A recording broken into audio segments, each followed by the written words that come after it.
The unit that we're working on right now is about a 2-week unit. We are focusing on the story The Lottery by Shirley Jackson because our big idea for the next 2 weeks is about tradition and culture. And it really gets the kids thinking about what it means to actually have a tradition and should traditions be stopped and how different cultures believe that those traditions are right. And really good conversations come out of that. In what ways do we see people not care about tradition in the story we're reading right now? Discuss in your groups. 30 seconds. Go. The people don't discuss it in groups because the lady was late for the ceremony about the lottery thing. She didn't care because if she would have cared, she would have been on time, and she was not on time. They say that too, but old man Warner got mad. Yeah, and old man Warner was fussing about it. And they didn't really care about that either. He didn't get mad. He got mad. He didn't think it was a good idea, and he just was mad about it. He didn't care. He was just obeying the tradition. I heard really good conversations from this table over here. Tell me, in what ways do we see them not caring about this tradition anymore? Track Alexis, please. Thank you. I said, like when Waller's mad because like he thinks that they'll quit their jobs and stuff, and he's talking about how they can go back to living in caves for not participating, and the tradition will be canceled. And he doesn't want it to be canceled because he's been doing that for a long time. I think you have the moment right. But in what ways, when they come together in the square, do we see them, Algernon, in what ways do we see them not wanting to participate in the same way? Thank you. Like, they're not doing the pledge anymore. They're not singing it and all that. And then, like the lady, she all late for us, so it's not like a big important thing anymore. The lady? What's her name, Hans? What's her name? The woman's name from the text is Miss Hutchinson. Very nicely done. Thank you.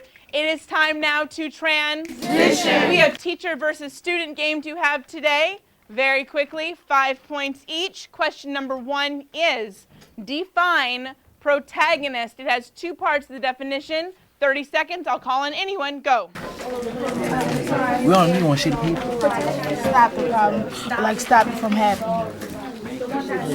Solve the problem. The protagonist is like the main character trying to solve the main problem in the story. I like all that except the word problem. What word do I want instead, please? Conflict. Oh. Thank you.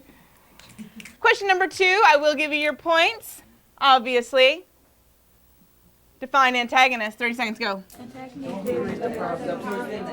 Creates the conflict. And causes the problem. 2 C words. Conflict.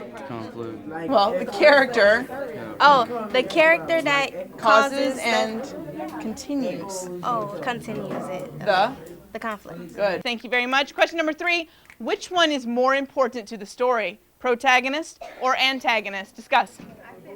I say that the antagonist is the most important because without the antagonist, there wouldn't be a conflict.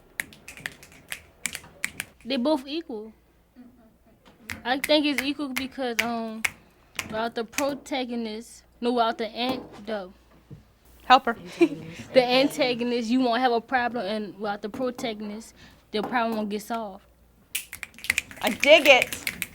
You know what else I dig? Finishing a really good story. Let's do it now. See the lottery on your desk? We are on page 6. So before we can really dig deeply into a story like The Lottery, I believe they have to be able to comprehend the text just on a surface level. So we start the unit by reading large sections of the text aloud. I read it aloud, they read it together, they whisper read it, and then we answer basic comprehension questions so that they understand what's going on. So some of the supports that I build in for my ESL students and really low-level readers are I read the story into my computer and give it to them on disc so that they can listen to it at home ahead of time and just kind of get a sense of the story. There are Post-it notes in the center of your island. You and your group have 1 minute to collect together main character names and anything important that has happened in the story so far. 1 recorder, everyone helps. 1 minute, go. Thank you. I know it's hard to stop. Give me some character names that you guys got. Mr. Summers made the slips of paper and he put them in the black box and locked it up. Good. Very nice detail from the story. Who can summarize in 2 to 3 sentences what is happening right now? So in choosing a text for a unit, I think about a number of different things. The first thing I think about is engagement. My students have not been readers before they've come to me by and large. Many of them are several years behind. So it's important to me that they have both really engaging texts, but also texts that are rigorous enough to meet their needs as well as my expectations. The best way that I found is the Common Core provides a series of Lexile levels that are recommended for 9th through 10th and then 11th through 12th grade kids. So I try to choose texts that fall within that or maybe even a little bit higher than that Lexile level, and the lottery falls right in there. We are at the very top. Everyone has just drawn. We are trying to find out who has won the lottery, what family. Narrator, take us away. After that, there was a long pause, a breathless pause, until Mr. Summers, holding his slip of paper in the air, said, "All right, fellows." Something really strange is going on here. There's something very ironic about the situation that is happening now. Discuss in your groups how Miss Hutchinson's reaction is ironic. Go. They think that somebody cheated, and that's how that person won the draw, and they feel like it had something to either do with Mr. Summers by him being over all the stuff. Nobody wanted that. She wanted the person to draw it. Like, she wanted him to take his chance to draw instead of letting someone else draw for him. My table discussed how like their family won the lottery and they're kind of upset. And like when you win the lottery now, you're like happy, so it's like weird. What kind of irony is it? Is it dramatic, situational, or verbal?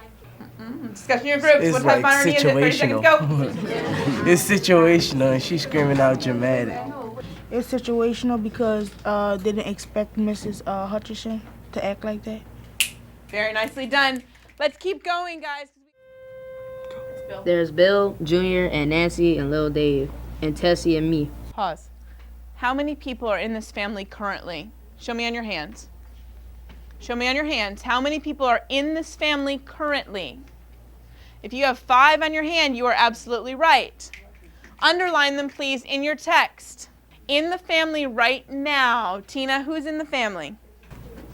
Bill, Junior, Nancy, Little Dave, Tessie, and me. Good. But how many children do they have? Hands. Back to the text in your groups. How many children do they have? How many do you know? 30 seconds, go. Back to the text. Oh, it's 5. Yep. See, Don and Eva, and then Bill, Junior, Nancy, and Little Dave. It's 5. Where is it? Up here, see? Daughters, draw their family, see? Daughters, well, it's not Bill Jr. Bill. Daughters draw with their husband's family. You know, there's Don and Eva. That's a whole different person talking. That's Miss Hutchinson talking. That's not Bill. That's 2 different people. It gotta be 4 then. Leander, tell me how many children are actually belonging to the Hutchinsons? Thank you. 4. Why? What does the text say? It said my daughter draws with her husband's family. That's only fair. In terms of Common Core, what I focused on the most today was simply text-based evidence. I want kids to be able to find the exact line. I want them to say, I believe this about a character because it says right here that he did this or he acted a certain way. Your next assignment is to please tell me how old you think Davy is, finding 3 pieces of evidence in the text that tells you so. How old is Davy? 3 pieces of text that tell you so. Underline, discuss. I'll call on anyone in 1 minute. He told Mrs. Graves to take the little boy's hand. And they had to like put his hand and take it out for him, so he have to be like little. And it says the child's hand, so we know that he not he got to be under the 11 or under. At one point it said Davy put his hand into the box and laughed. And you know, like since this was kind of serious, they wouldn't laugh, and that was kind of childish. Thank you. I said that the first sentence when the second sentence when he says take the slips and keep them folded until each person has taken one, and I think that's giving him like directions, which means he's young because you don't say that to regular people. So First of all, that was a good answer. Give Alexa some snaps. I really like how you're using the text to make these inferences. I like how you're going, this kid must be really young because this is a serious event. Who said that? Who said this is a serious event? Yeah, Trey, right? It's a serious event, but yet this little kid is laughing. Very, very good inference. Doesn't know what's going on. Let's keep going. Try it again, please. Defiant. Very nice. What does it mean to be defiant? What does Miss Hutchinson not want to do? She does not want to draw. Very nice. Tessie Hutchinson was in the center of a cleared space by now, and she held her hands out desperately as the villagers moved in on her. It isn't fair. She said. A stone hit her on the side of the head. Old Man Warner was saying, Come on, everyone. Steve Adams was in front of the crowd of villagers with Mrs. Graves beside him. It isn't fair. It isn't right. Miss Hutchinson screamed, and then they were upon her.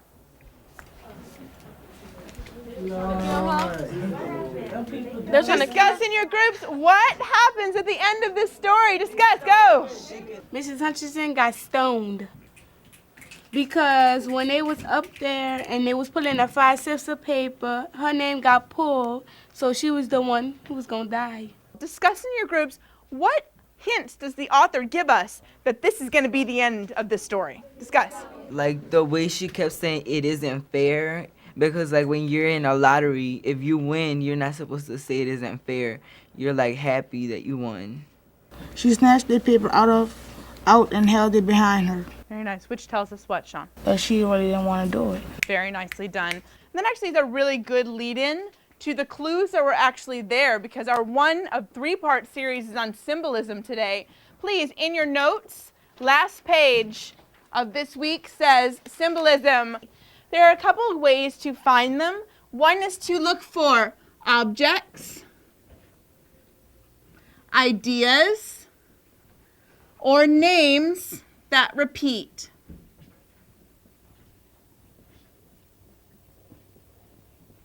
And we've already talked about this a little.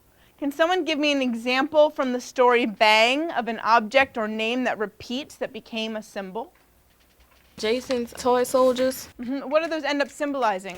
That Jason was, the spirit was still lurking, maybe, but it was really the dad. Good. The other way to locate symbols is simply to ask yourself, what are the characteristics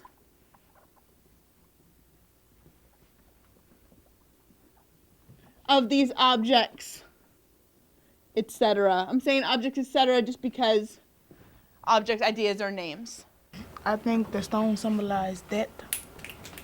I would definitely agree with you. Unfortunately for you, I chose the easy symbol. But there are 7 or 8 very significant symbols in this story. I want to start us off by brainstorming objects, ideas, or names that repeat in this story. Please, in your groups, take about 3 minutes and brainstorm that. Go back to the text, find anything that could be a symbol. Go.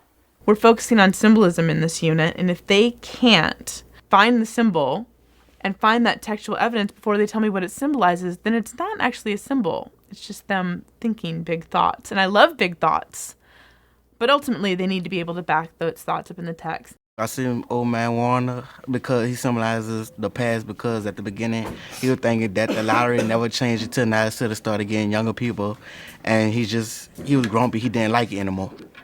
Though, man, at the beginning when he went to go get his paper, he said 60-something years, and he was like, yeah. 60-something?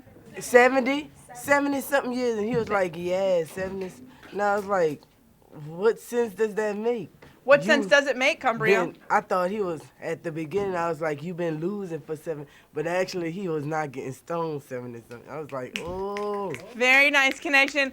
Guys, unfortunately, we are out of time. We will dive back into symbols deeply tomorrow. I got a very, very quick exit tickets for us today. It's going to take us about 2 minutes, but I need desks cleared before I give it to you. I need you to tell me what the fruit symbolizes and use textual evidence to back it up. The fruit symbolizes blank because it says in the poem blank. We'll read the poem together in 10 seconds. I want you to have a hint.